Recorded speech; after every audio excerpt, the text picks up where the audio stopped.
Hey, Cédric, happy Friday. Welcome back. Silvan, good to see you. Same here. Time flies. Yeah, absolutely. I think it has only been a month since our last stream, but still it feels like ages again. So great to have you back here. We have a few topics to cover, but first of all, how have you been? I heard that your baby is almost here, or anytime soon, basically. Yes, fingers crossed. Hopefully I don't have to run away from this live stream, but it could happen any day now. Yeah, the official due date I think is 10 days from now, but I think 2 weeks before or after is what's considered normal. So an very exciting time. That's definitely the biggest thing that's happening in my private life at the moment. Absolutely. And there has also been some exciting stuff happening in your business life. I think many of us read the news that Amorana got sold, or at least sold the majority of their company. So that's one topic that we want to focus on today. We'll dig into that in a second. And then I also want to encourage everybody that is listening or watching or both. You can use the comment section to add your questions that we can address them during the show. So if you do have anything that you want to ask Cédric or me, feel free to add them in the comments and we can pick them up during this live session today. So yeah, let's talk about Amorana. How did that turn out? I mean, you know, usually you read about that deal in the newspapers and you see the announcement, but there's so much work that happens before that, usually months, sometimes even up to a year, that it takes to sell that company. So how were the past months in that regard? Yeah, I'm happy to give a bit of background. Like in the business sense, this was my first baby. So where I'm hopefully going to have a new baby in my personal life soon. It's also, of course, we're happy with the transaction and the exit, but it's also a bit sad to see my first business baby go. Because Amorana was my first ever venture investment almost 7 years ago now. I think January 2014 is when we invested, and Tenderloin, the company that the vehicle that we invested with, that was the first investment, and it's great to see how far Lucas and Alan have come during those 7 years, how big of a brand they've built, also how many people they've encouraged to live their sexuality more freely and more truly in some sense. Back then, I think sex toys were much more of a taboo than they are now. And then also in the last couple of years, they've shifted or they've broadened their product line a lot and started to focus on not just sex toys, but also sexual wellness. So everything from AIDS tests to all the hygiene products is what they've incorporated in their assortment over the past 2 years. Now you ask me, how did the exit come about? So unfortunately, I cannot tell you every single detail because a lot of that is confidential, but on a high level, I think what we saw beginning of this year is that we are going to have a very good year, but that's not just because of Corona and people are going to stay home and do shopping from their couch now.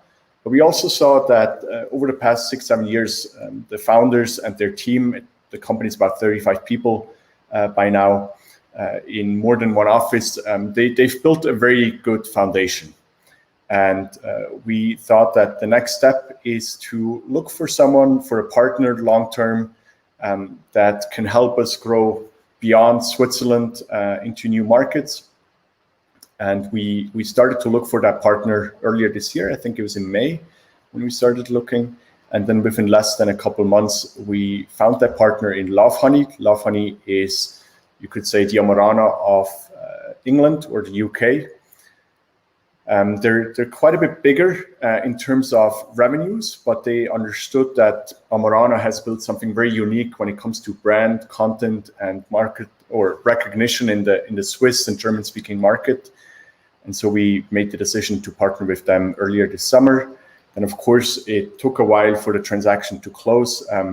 Kind of similar to what happens when you fundraise. There's first talks with multiple partners. Then you go deeper and deeper. Then you sign an agreement to be exclusive. You go into a due diligence phase. And then, fingers crossed, things turn out well and you close the deal. And that's what happened with Amorana, I think, by the end of August, and then a couple of weeks ago we announced the deal publicly. Nice. Where usually, as you just mentioned, there is quite some time that goes into such an M&A process, basically. Were there any supporters that were not part of the investors or the teams that also supported you along that process? I think about M&A boutiques or advisors, because they can usually also make a big difference, I heard. Yeah, so we did a few things. We created a subgroup of our board that dedicated a lot more time and hours to this process than the board overall. And I was fortunate to be part of that smaller group. It was very insightful to be that close with the process and to help here and there. Then we also worked with a broker, someone that helped us organize the process. I don't think I can announce who it was, but we worked with someone that has worked on many of the bigger e-commerce deals in Switzerland. And I personally, in the exits that I've been part of, I've always really valued that third party that is in charge of moving the process forward, of making sure lists are correct and due dates are kept. Because I think that's just helpful. And you as a founder, you still got to focus on running the business. I think the worst that could happen is you let loose and the business underperforms during that time when you're talking to strategic partners. Yeah. So I think that's super important to have someone outside, and then also believe that having someone that can negotiate on your behalf and has gone through this process over and over again is very valuable. And then we've also worked with tax and legal advisors, but that's a more, I guess, more standard role. They took care of contracts and tax rulings and whatever was needed to complete the formalities. Right. Yeah. You also want to avoid bad surprises tax-wise later on. Yeah.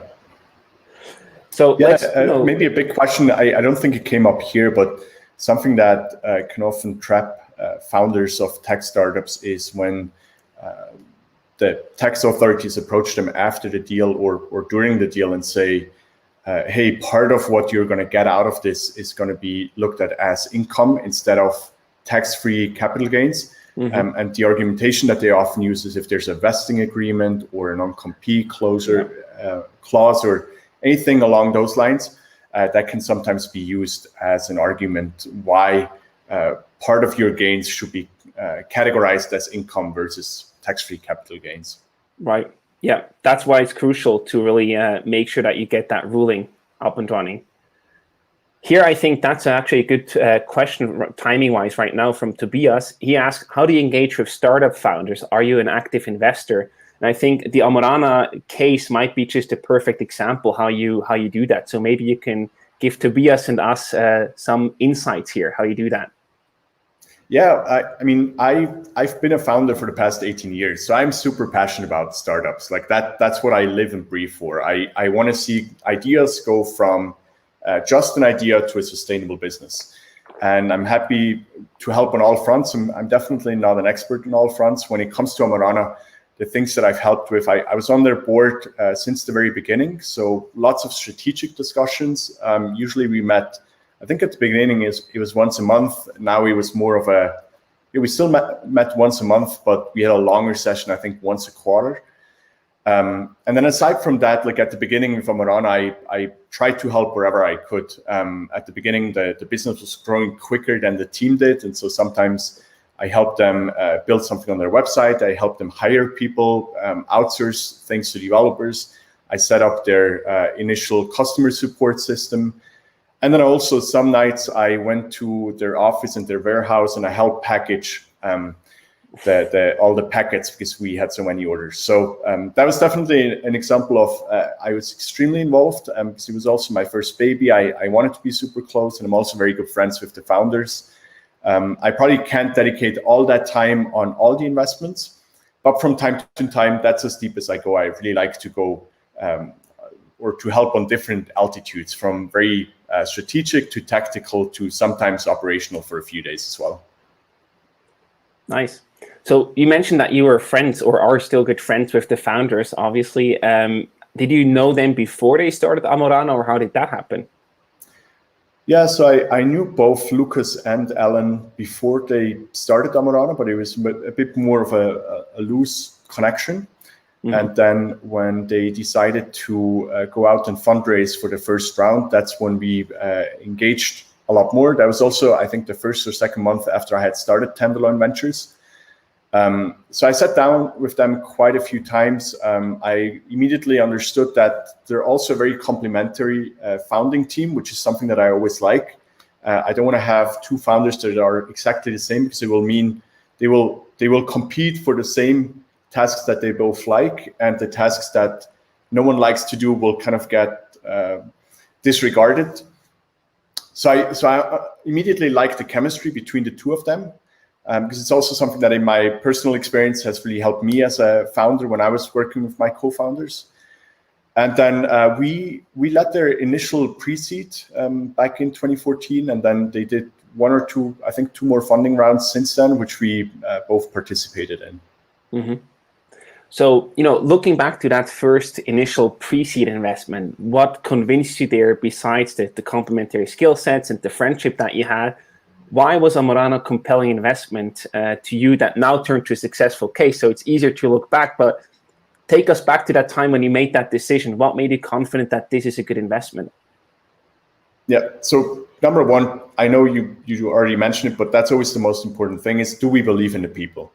Because I've seen businesses pivot and turn upside down, but if we believe in the people and if we bet on the right founders, they can still become successful. So that was the number one reason. Number two, I did believe in their vision. Their vision has always been that people do want to live out their sexuality more. They want to be better informed about toys. There should be a market and a place and a platform where you can inform yourself about the fun parts of it, which toys to use and how to use them, and how to live your sexuality more freely. But then also all the downsides. I have a platform where that's really informative about everything that can go wrong, from unwanted pregnancies to sexual diseases. And I bought into that vision. I thought it was the right time. I thought it was a market or a space that did not exist in Switzerland yet. So it's more of a blue ocean. There weren't a lot of players yet. And I thought that Alan and Lucas were the right players to approach that market. Awesome. Yeah, makes sense. And now if you look back at the journey that took them basically from starting the company to exit, what were like the critical moments? And also, were there any doubts where you say, oh, I'm not sure if there will ever be a return on that investment? I'd say on a macro level, definitely the appetite for e-commerce has a bit shifted. So back in 2010 to 2015, I think e-commerce was a much bigger and hotter space. There were lots of acquisitions by media companies, where even e-commerce companies that were not profitable would get acquired.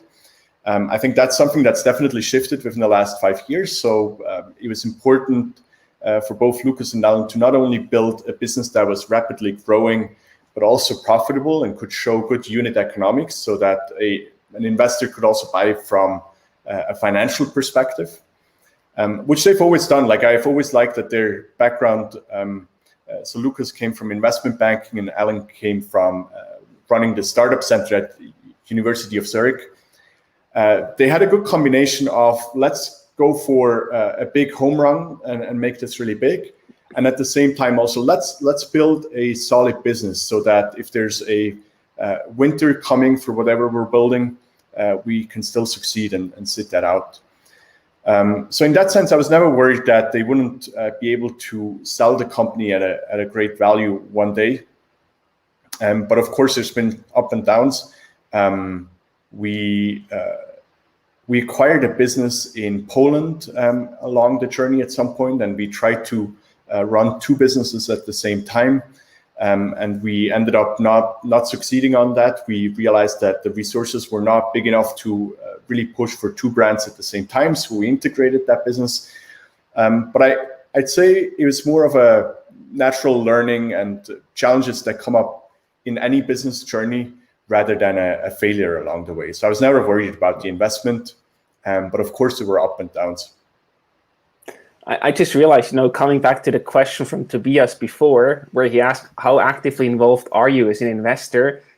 When you talk about the Amorana case, you always speak of we as Amorana, we as a team. So I think that's like also a great answer to that question. So you seem to be really involved, like packaging and sending out goods and holding the strategy meetings and so on. So if you talk about we, that seems like you're really deeply involved in the case also. It's definitely a very special investment for me. I can take no credit for the success that they've had, because Alan, Lucas, and their whole team were there day to day, and that's definitely not the case for me. But we are in very close contact. I've always been interested in not only in the business case, but also in their journey as founders, and seeing them grow has been a really cool experience the last few years. I think, that says everything. I think it's a great story. I hope that we will have more of these stories in Switzerland soon. I think there are more coming, or more in the pipeline. Now, one thing that is, of course, also particularly interesting for people listening and watching is, what were the economics of the deal? I'm sure that you're probably not allowed to talk about numbers, but can you give us any hints, any ballpark figure about how the deal looked like, or what kind of return that you got as an investor, that people do have a certain understanding about, what happens with such an exit? Yeah, maybe I'll take a step back and I first talk about assumptions and what my expectations are as an investor. So there are certain business models that lend themselves to scaling almost infinitely. I recently read an article about Snowflake, which is a platform or cloud company that IPO'd a few weeks ago, and they're currently valued at 150 times their annual revenues, not profits, but revenues, right? And I think investors are willing to pay that kind of money if they see that a business will continue on an exponential trajectory over the next few years. That's something that's a bit harder to do with an e-commerce business. So the multiples that you're getting on your revenues or your profits are typically not 10 or 100-fold, but they're somewhere in the range between 1 and 10. And in that sense, Amorana got a very, very good deal. They have multiple partners that wanted to partner with them. And so they were also lucky in the sense that they could kind of pick someone that they wanted to build the future business with. When it comes to actual numbers, unfortunately, I can't tell you how much their revenues were or what the sum was that was paid, but maybe that gives you a bit of an idea of the ballpark where we ended up. Nice, sounds good. I think people can do also some one thing that go ahead. Yeah, they can do like some assumptions or calculations in their heads with the estimation of the multiples that you just gave. I think that's a good ballpark. And I think what's also exciting is that both founders are staying on board. So they've now merged Amorana with the parent company, Love Honey, but they're keeping their own brand, they're keeping their own team. So their story and journey will continue for Switzerland. And so I think exit often sounds like this is the end and now we're gone. But for them, it's just next level. And I'm super excited to see where they're going to take the business over the next few years. Right. There are more questions coming in from Nico and Tobias. We will address them in a second. I just want to pick up one point that you mentioned about the multiple differences. So Snowflake, that's like a classic, also SaaS or software business, right? Where you have way higher multiples. So maybe you can quickly talk about these differentiations, like how do you get to a high multiple as a startup, and why is that attractive also as an investor? Mm-hmm. Yeah, so when we invest, which is early stage, pre-seed and seed typically, we would often invest somewhere between a 5x and a 20x multiple on that startup's previous year revenues. Mm-hmm. Now, whether it's a 5x or 20x depends on many factors, among them, how many customers do they have? So if they're, let's say, doing $500,000 in recurring revenue per year, is that coming from 10 or less investors, or is that fairly broadly diversified? And the reason why that's important is because we're trying to project how quickly can the startup grow if we put new money in it. And if we see that they already have 10, 15, or even 20 different customers, we can be fairly certain that they figured out a way and a process to acquire new customers. And so it becomes less of a question of can they find more customers, but more of a question of how much money does it take per additional customer to onboard them and to make that successful. Mm-hmm. So that has an impact. And obviously, the easier and the less risk we see, the higher the multiple we're willing to pay. If we're talking about B2B SaaS, I think there's this magic number of getting to 1 million in recurring revenue annually. So once you've hit that threshold, you can take almost as long as you want to get there, because then the clock starts ticking. So some companies take 5 years, some only take 2 years, some take 7 years. Doesn't really matter because you might have to kind of figure out your way. But once you are at that 1 million ARR checkpoint, now the clock starts ticking. And what people want to see, or what the investors want to see, is triple twice, double 3 times. What that means is we want to see you go from 1 million to 3 million, and then from 3 to 10 in the first 2 years, and then from 10 to 20, from 20 to 40 to 50, and then from 40 or 50 to 100. And that's how within 5 years you go from 1 million a year revenue company to 100 million per year in revenue. And that's like the superstar story. So if you can do that, you're going to be a unicorn, you're going to IPO, you're going to be a very successful business. And that's why there's a bit of pressure at that moment when you hit 1 million in ARR to really double down and really scale. I think there's also a famous Quora post by Jason Lemkin from the US, where he says like going from 0 to 1 million is like the hardest in annual recurring revenue.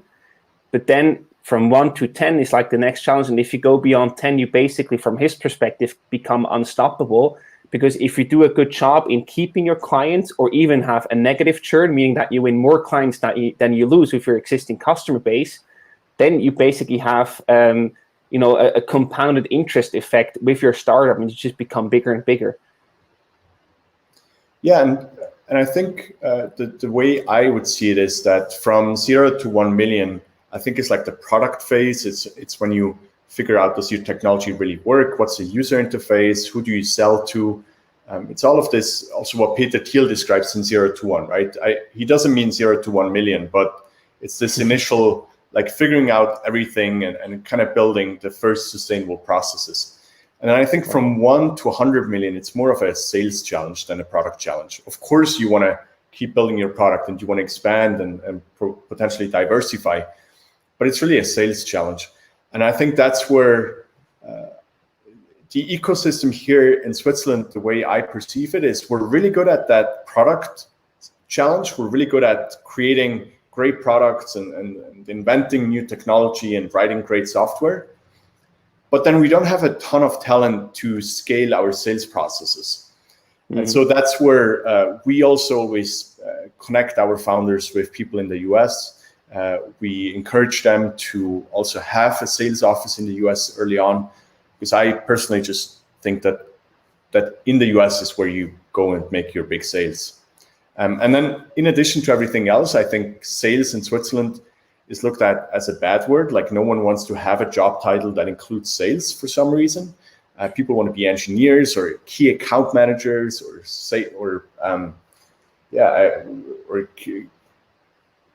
maybe sales executives, but no one wants to be called a salesperson. It's kind of a bad word here in Switzerland, and that is totally different in the US, right? People are proud that they can sell, and it's a much needed skill. I think there's only 2 things you need to build a business. You need to build your product and you need to sell your product.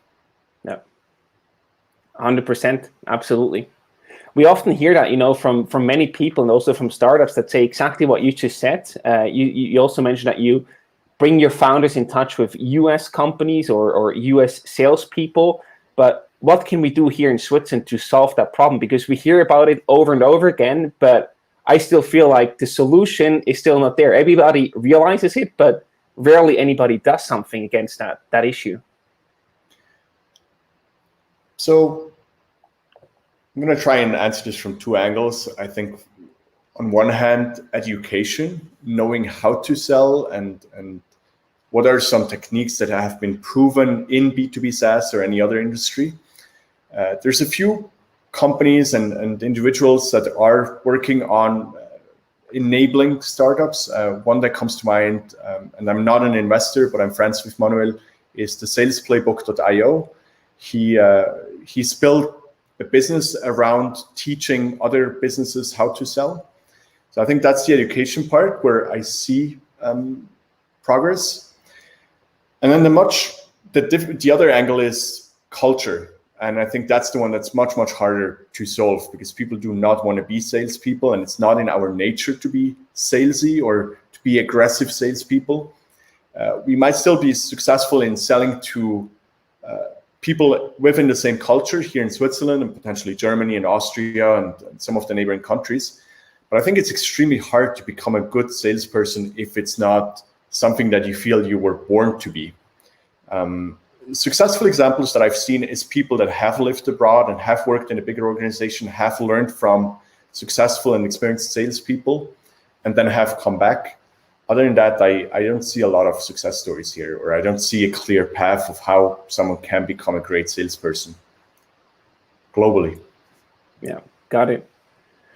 Now, let's also focus a bit on the time that is beyond the Amorana exit. So people here, Tobias and Nico, also asked, where are the future branches to invest? So what are you currently looking at? What is interesting or appealing to you? Where you put the money that you earn at Amorana, what do you invest in with that money? Yeah, so I look at the very broad range of topics at the moment, which is great because it feeds my curiosity.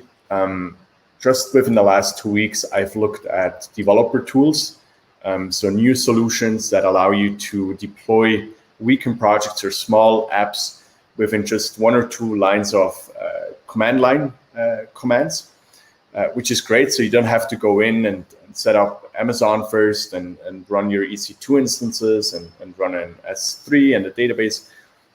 So that's one area that I feel very excited, that I'm very excited about, that I think we'll see a lot of good companies emerge with the next few years. A totally different topic is anti-aging or life extension. I just joined a conference that was held. It was held virtually, but organized by people here in Switzerland on everything from like rejuvenation, genetics, everything that has to do with extending your life and making life at an old age more fun and more livable.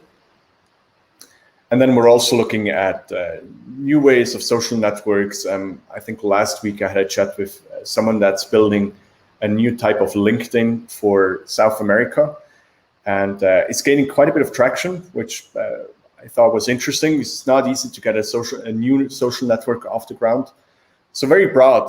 If you're asking me, what do I see in the future? I think tools, automation, productivity, all of that space will be big, especially now that we're all getting used to working from home more and more.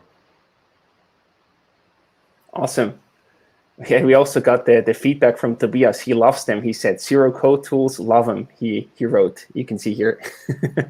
Well, yeah, even for me, I mean, I love to code, and sometimes as a weekend project, I build something, but for the stuff that I just want to, for example, if I want to automate some of the pitches that we receive for Tomahawk, we have a few automations that check for certain keywords in a pitch, or that just put the data in our CRM. And I like tools like Zapier, or now Airtable even has internal automations. And it's great to not use code, because it's so much easier to go back to it and quickly change something or maintain it. It's so much easier than having to build something with code. It always needs a bit more maintenance because of the runtime environment, etc. Right. We also have one a bit of challenging question from Live Simply. It was split in 2 separate sections. So I just tried to summarize it here. The question is basically that, sex toys, they also often use plastic items, which eventually end up on landfills, for example. So the question here is, as an investor, you also seem to have a certain responsibility, right? To make a judgment or a decision what's more important, the health of human beings, the health of the planet, versus the potential gain that you can make with your investment. So how do you go about that sort of responsibility that you have as an investor? I think high level, I would never value anything higher than the well-being of my friends, myself, other human beings on this planet, and then the planet itself. But if we did not want to, if we weren't able to accept any compromises, then we probably couldn't live, right? We couldn't drive a car, we couldn't travel, we couldn't even have this conversation here, because just having this laptop probably also created lots of problems for the environment. So the way I try to approach it is to think about compromises and to also question the values of the entrepreneurs that I support. And in the case of Amorana, they very often or almost exclusively have very high quality toys and products in their stores, not stuff that you need to replace weekly or monthly, but things that have a very long lifetime, are often not cheap either. But I think that's a side effect of higher quality. And so I'm in line with what they're doing. They're not optimizing just for high turnover and products that customers have to rebuy every single month. But they're supplying people with great tools that allow them to live their sexuality more freely. And that's a vision that I believe in, something that I believe is important. And that's why I think it's worth the compromise of selling something. Got it. So it's also probably not a coincidence that you invested in Amorana, now suddenly become a father. Well, I mean, that's like 6-7 years apart. So I made my decision to become a dad very independently from what was happening with Amorana. But definitely Amorana has led to, also for me, has led to a lot of interesting talks, discoveries, and also I'm able to live my sexuality more freely because I was now able to inform myself, and I've tested a lot of the toys over the years, and they are great fun. Sounds like a convinced investor. Great. Yeah. Let's also, there's also something else that happened recently. You were featured on a pretty famous format on TV on the Galileo show. I think many of us, we basically grew up with that show. We always watched that as a kid in the evening. So maybe you can also talk a bit more about how the Galileo coverage happened and what kind of feedback that you received after the show, the episode aired. Yeah, so for those who don't know, Galileo is a German-speaking format. I think they air daily on the weekdays. Yep. On TV, but also they have a pretty big YouTube presence now, and they cover everything that's like science or anything that's interesting, I guess. They always try to find interesting topics and dive deep. Galileo reached out to me, I think it was about 2 months ago while I was in Portugal. And while I get a lot of requests of people and formats that do want to talk about minimalism and essentialism and investing in startups, and I can't take the time for all of them, but Galileo was one that I thought was very interesting because I had the same experience as you when I was growing up. Very often on weekdays in the late afternoons when I would get home, I would watch some Galileo. And so it was interesting for me to also find out that they still had the same moderators as probably like 15 years ago. So it was cool to see their faces. They reached out and asked me if I were open to chat about entrepreneurial success, investing, and how that all connects to being a minimalist or essentialist. And we started talking about what the content would be of the episode and what they're interested in, the questions that they'd want to clarify. And then we agreed on a day, I think it's been about 4 or 5 weeks now, that they came to visit me in Switzerland. They are based, or the production team that they sent are based in Munich. And they came to see me in Pfäffikon near Zurich, where I currently live, after I came back from Portugal. And it was a very interesting experience. We had a full day to film together. They arrived at, I think we met at 7:30 in the morning. and we finished at 6 p.m. So roughly 10 hours of filming. They've came to my home. They saw how I live, how Elena and I live. They've talked to us about also how our life will change now that we're going to have a kid. And then from, I think, noon on, they also followed me around, and I met with a startup, Amorana in this case, and then also with co-investors, part of my team. There's also a few things that we did that didn't make it into the final episode, but we packed quite a bit of content into that day. And then, of course, whenever you do something for TV or video, you are extra curious how it's going to turn out. Because when it comes to newspapers, anything that's written, you can always, if you don't agree with a view that someone portrays, it's usually easy to say, oh, they didn't get me, or I did not write this, someone else wrote this. But with TV, it's different, right? Because they capture footage of you and audio, and they usually have so much audio and video that they can spin any story that they want. Luckily, I've had always positive experience for the most part in the last few years since I've started to collaborate with some media. But that's always a bit of a risk, and that's why it's important for me to always connect with the crew beforehand. In this case, I was also quite curious how the episode would turn out, and in the end, when it aired in TV, I think there were a couple mistakes they made when they announced it on their website. I think first they announced me as a multi-billionaire, which I didn't know about. Maybe in terms of ideas, but not in terms of Swiss francs. But then the video in and by itself, I'm very happy with. I think their job is to be controversial. Their job is to be critical and not just agree with everything that I say. And that's sometimes hard to hear, but I think that's great that they do it this way. And then I think they also managed to really capture the spirit of why I invest in startups versus a Ferrari or a nice house at the moment. Makes sense. I'm also curious, like, why do you say yes to these media coverages? Like 10 hours on one day, that's a pretty big time commitment. So why do you do that? Why do you say yes to that? What's the rationale behind it for you? Yeah. So overall, I believe that I'm on Earth to inspire other people to start companies and help them start their companies. My life is going to be successful if we've impacted many, many lives positively by creating companies, by turning ideas into sustainable businesses. And that's part of the reason why I've given up on owning most things in my life, because they would just take time away from me being on that journey and educating people and motivating people to start their own business and to bring new ideas to life.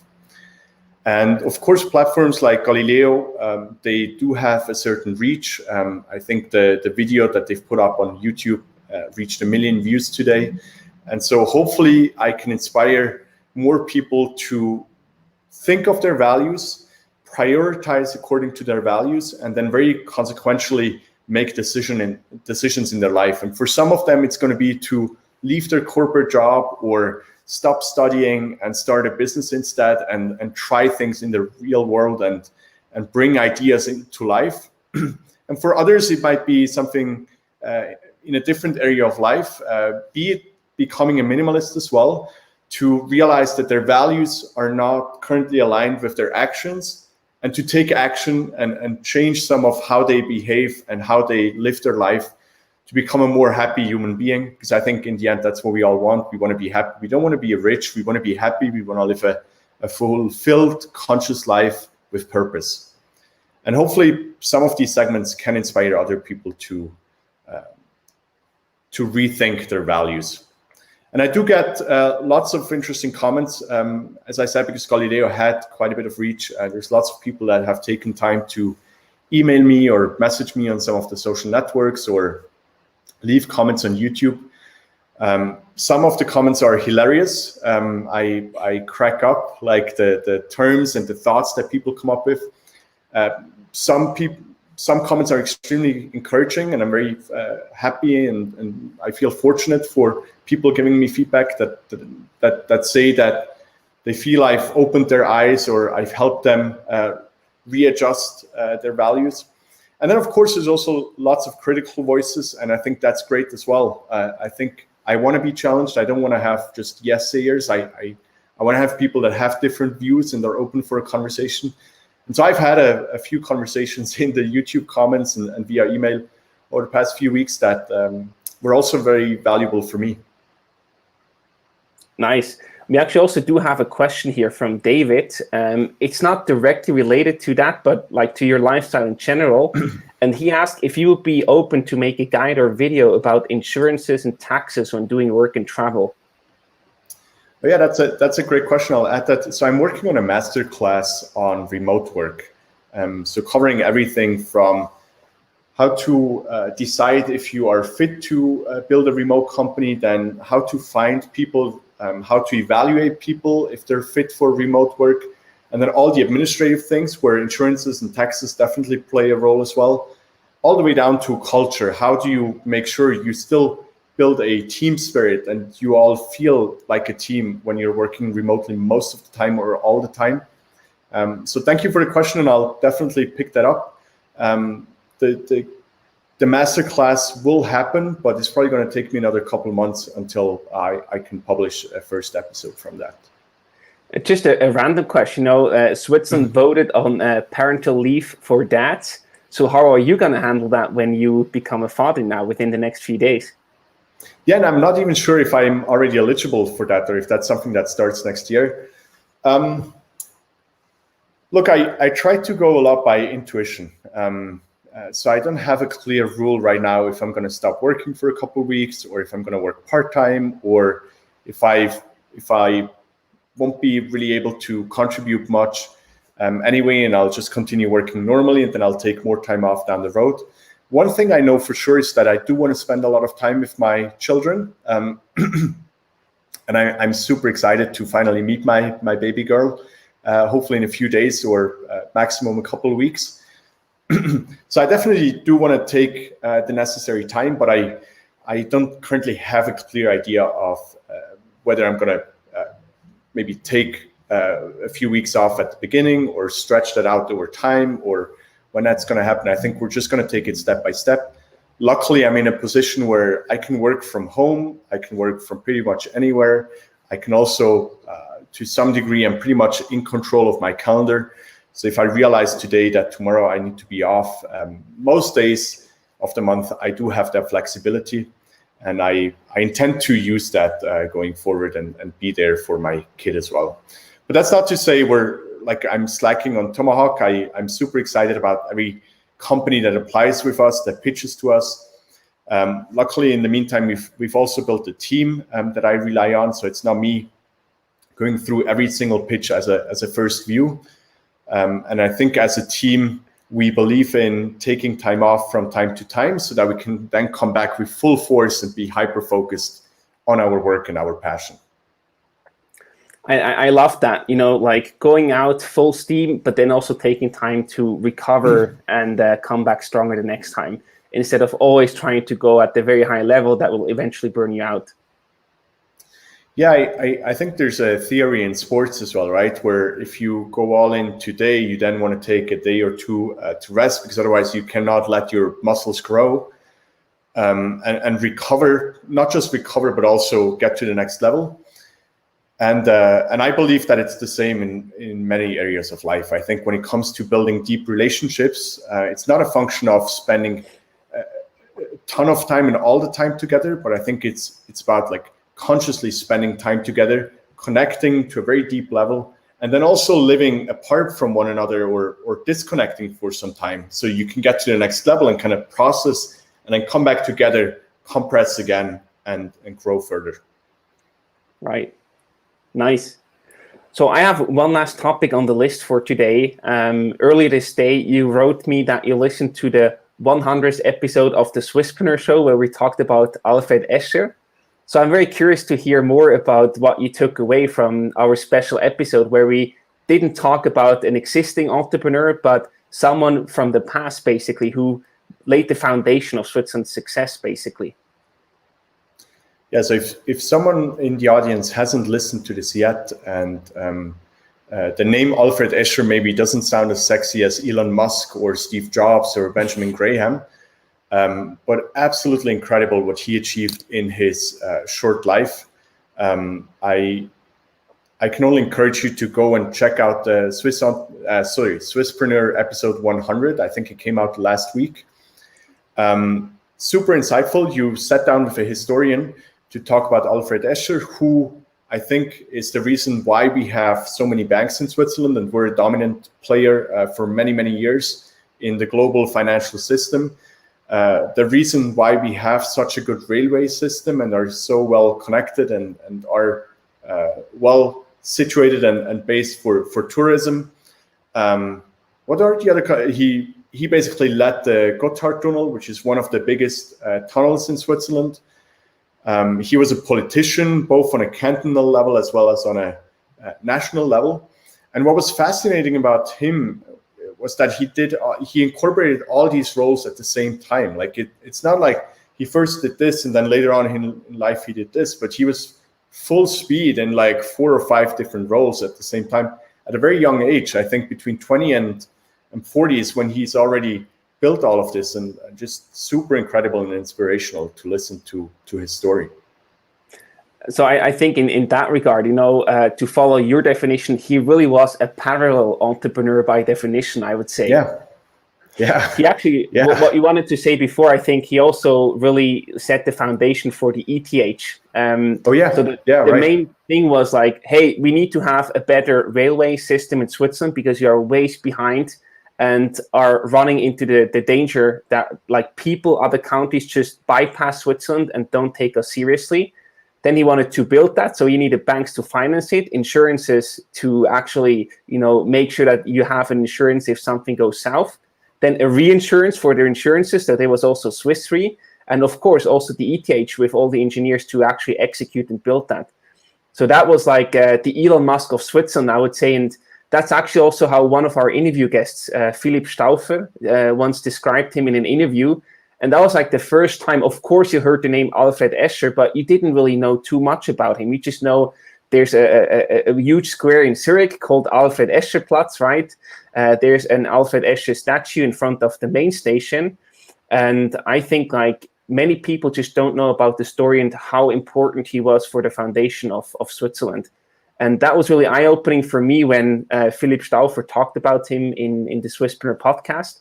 And then we said, hey, as a really special episode 100, we want to talk about the Elon Musk of Switzerland. And then luckily, Josef Jung, the biographer of him, then said yes to an episode, this time in German, not in English, to really have the differentiating factors and be able to really speak deeply about the differences of this time to today.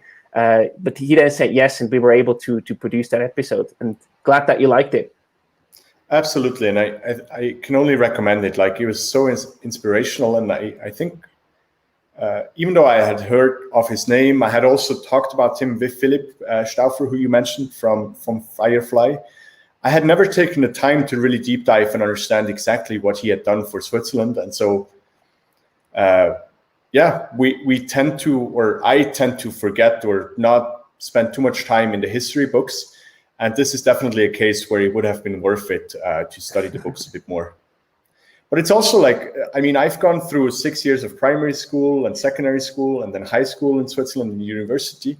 And there was not a single lesson about this guy, which I found concerning. I've learned about the Egyptians and the Middle Ages and everything. And I would have loved as a young kid to learn about this Swiss hero and how he used entrepreneurship to really change Switzerland on a very fundamental level. Yeah, fully agree. I wish that there would have been more taught about him at school, because I think he also serves as a very important role model to a certain degree of how you can become an entrepreneur. And really, if you see a problem in the world or something that is important, go out there and solve it with entrepreneurial measures. And I think that would be a very, very important piece in the education of our next generation. Yeah. Maybe just a quick, a quick open question there, because you now also become a father very soon. So education. That's a big topic that's not concerning you right away, but if you want to change something, or if you see any lack in the education system, how do you perceive that? Like, is there anything that you would change or that's missing for you from the education system? Yeah, and so Elena and I talk about education quite a bit already, because we've both had good education, but we also think that there's a few things that are kind of outdated in the way education is lived in Switzerland, Germany, and the surrounding countries today. For one, I don't think there's enough personalization. There's lots of talents, I believe, that go unnoticed or unnurtured just because the system doesn't allow for them to be more closely nurtured at a young age now. We like to, without saying that we're gonna homeschool or that is our plan, we like to explore other ways of education than the public school system. I have friends who have homeschooled their kids for the past 12 years, and the kids are extremely well behaved, extremely far ahead of their peers when it comes to the projects that they've done and discovering passions in their lives. There's obvious downsides or challenges with homeschooling as well, namely, how do you connect with other kids the same age, and how do you learn about all the social skills that you learn in school during breaks and over lunch, and just interacting with lots of highly energetic kids of the same age. So I don't think there's a clear answer yet, but I do believe in exploring new systems, and maybe there's a hybrid model as well. That's definitely something that we're going to keep doing in the next few years.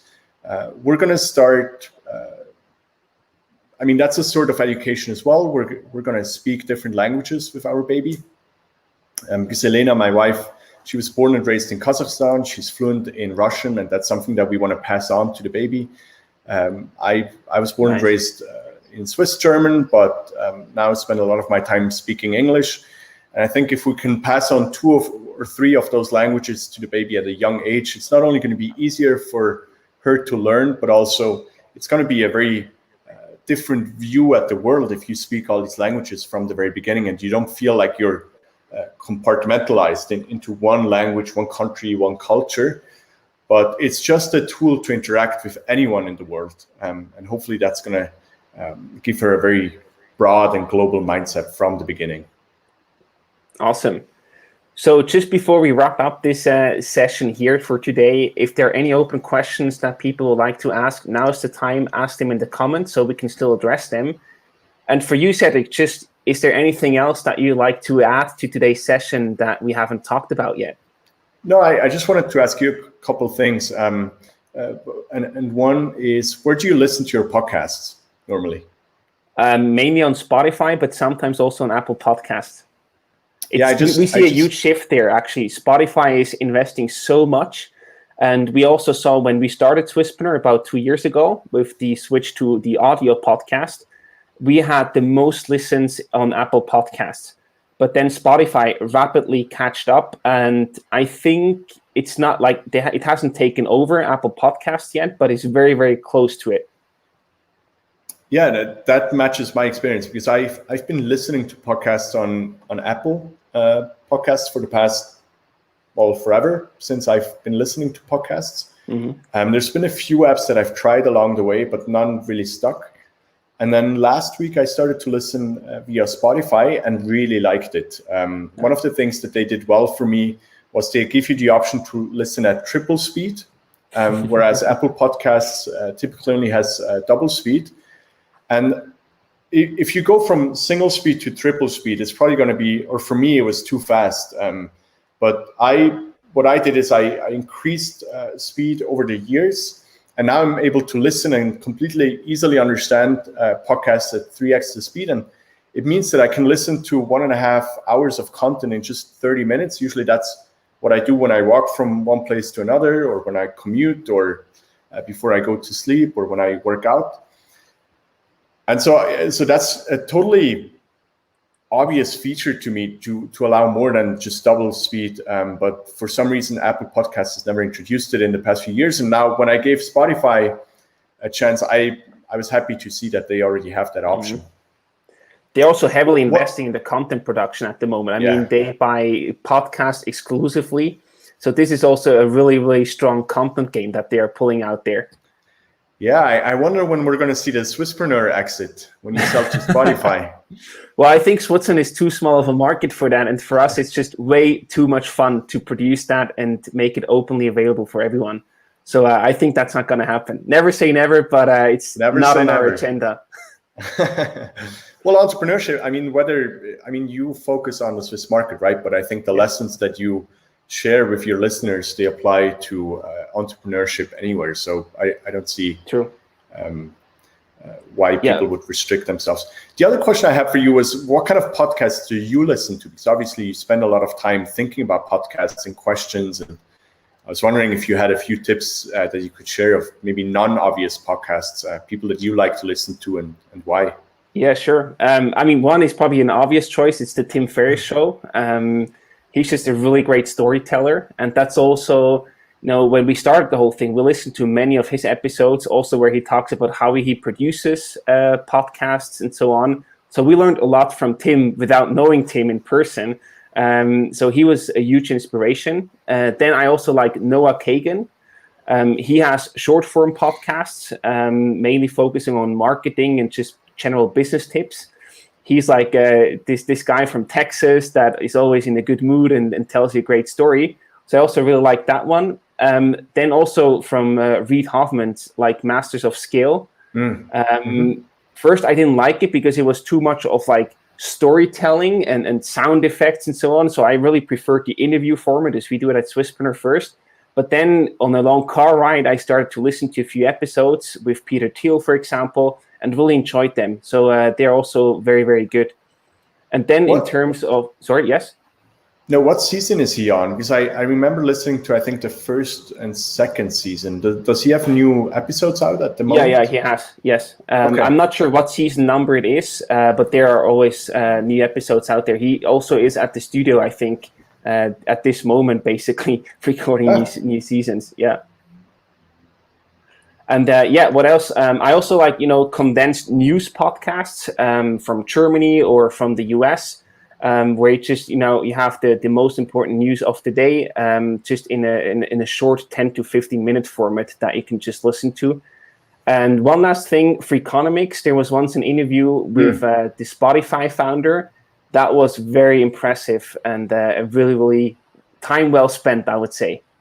That's one that I want to check out. Yeah, I'll ask you for the link afterwards. Sure. Be a cool one. Awesome. Yeah. So I just think it's so great, like all the content that you have available for free now. I think 10 years ago, podcasts were just starting out, and it was hard to.